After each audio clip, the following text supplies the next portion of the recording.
Sarap.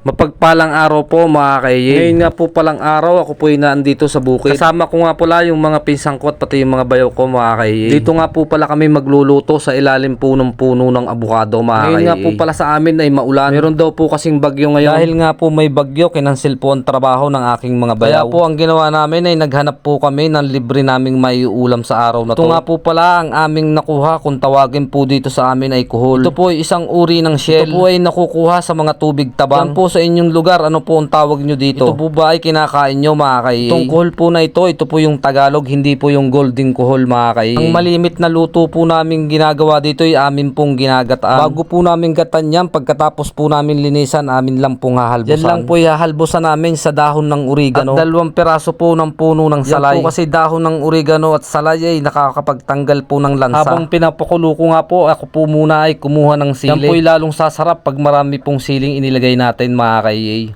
Ba't payak na? Ay, mausap eh. Videohan mo. Oh, video na. Yan. Kami ako magluluto. Ikaw magluluto? Okay. Cooker. Rice cooker.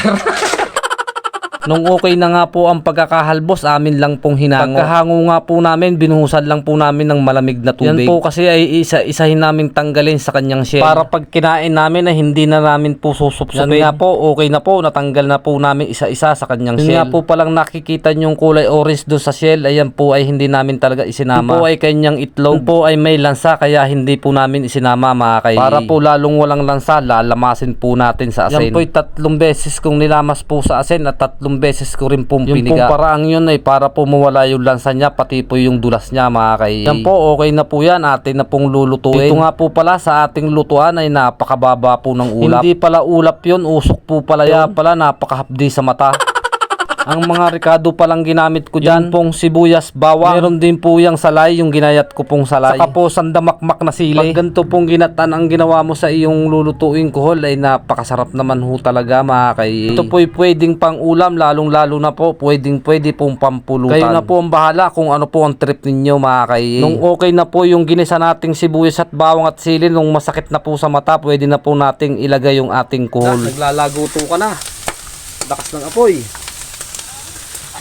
Nung naglalagiti ka na nga po, lalagyan na po natin ng gata. 2 buong niyog nga po pala ang kinayod namin dyan. Kaya po mamaya siguradong mantika po yan mga kaiye. Nung kumulo na nga po yung gata, inilagay ko na rin po yung dahon po ng malunggay. Kaya po nilagay ko na yung dahon ng malunggay. Gusto ko po sa malunggay ay yung lutong-luto po siya mga kaiye.